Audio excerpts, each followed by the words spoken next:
गति 120 शब्द प्रति मिनट।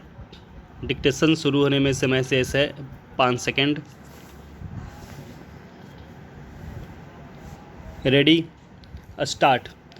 महोदय, इस समय भारतवर्ष के सामने बहुत प्रकार की जटिल समस्याएं हैं और यह ऐसा समय है जब सबसे यह अपेक्षा की जाती है कि आप सदा भारत की सुरक्षा और उसकी उन्नति के लिए कटिबद्ध होंगे। आपको मालूम ही है कि जब से यह प्रश्न हमारे सामने आया है कि भाषा के आधार पर देश के विभिन्न भागों का पुनर्गठन किया जाए, तब से देश में बहुत प्रकार के आंदोलन उठ खड़े हुए हैं। सरकार ने जनता की इच्छा और मांग को देखते हुए उसके लिए एक विशेष आयोग नियुक्त किया और यह आशा की जाती थी कि उसकी जो कुछ भी सिफारिशें होंगी वे सबको मान्य होंगी और आपस के मतभेद के लिए कोई स्थान न होगा। इस संबंध में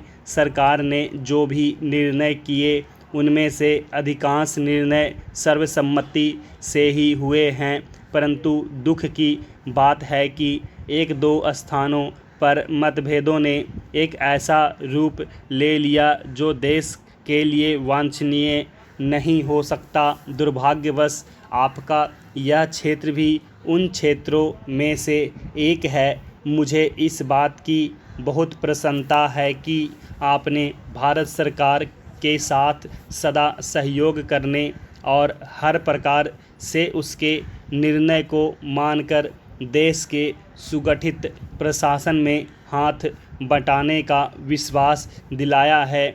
जब किसी देश के सामने बड़े बड़े प्रश्न उपस्थित होते हैं तो उनमें से कुछ बातों पर मतभेद हो जाना स्वाभाविक ही है।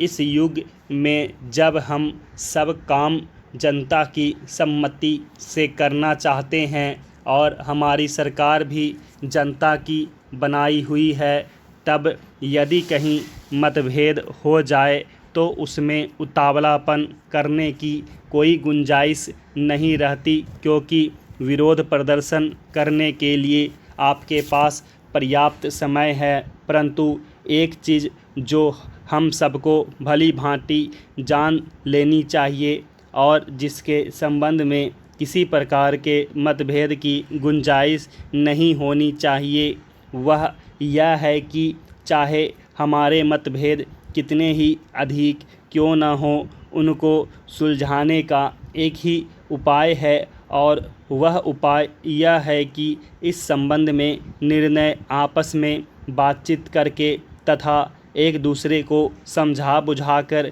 किए जाएं, डंडों और पत्थरों से नहीं।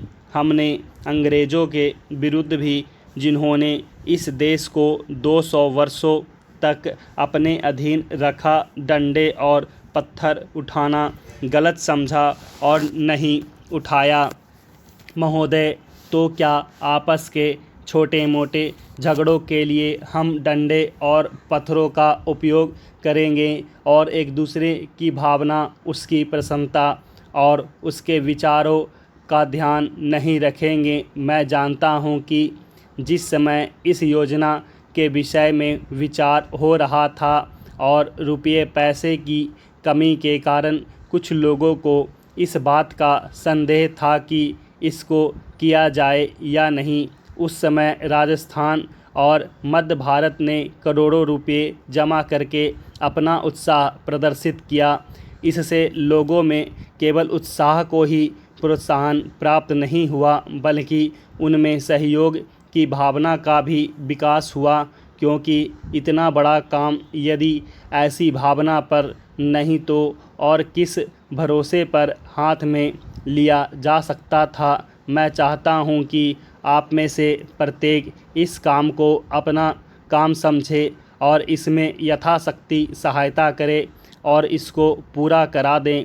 कल मैंने सुना और मुझे यह देखकर प्रसन्नता भी हुई है कि आप लोगों ने यहाँ पर किसी एक ही स्थान से नहीं बल्कि सारे भारतवर्ष से आदमियों को बुलाया है और वे आकर काम कर रहे हैं।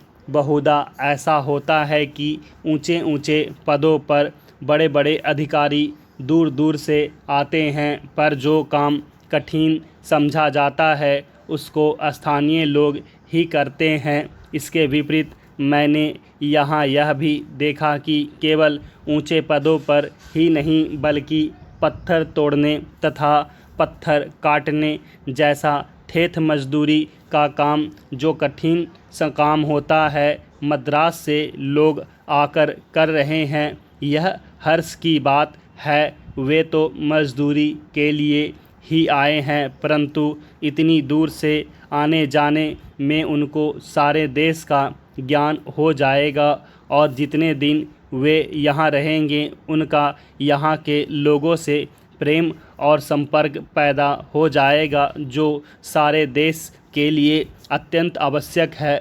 यह देश इतना बड़ा है और इसके निवासी इतने अधिक हैं कि जब तक सब राज्यों के लोगों का परस्पर थोड़ा बहुत परिचय कराने का विशेष प्रयत्न नहीं किया जाएगा, तब तक सबका सहयोग नहीं मिल सकता। हमारे पूर्वजों ने इस सारे देश को सदा ही एक माना और इसलिए जब शंकराचार्य जी ने दिग्विजय की तो उन्होंने हिंदुस्तान के चारों कोनों में 4 मठ स्थापित किए। प्रत्येक स्त्री पुरुष के लिए चारों मठों का दर्शन करने का महात्म्य है। स्टॉप।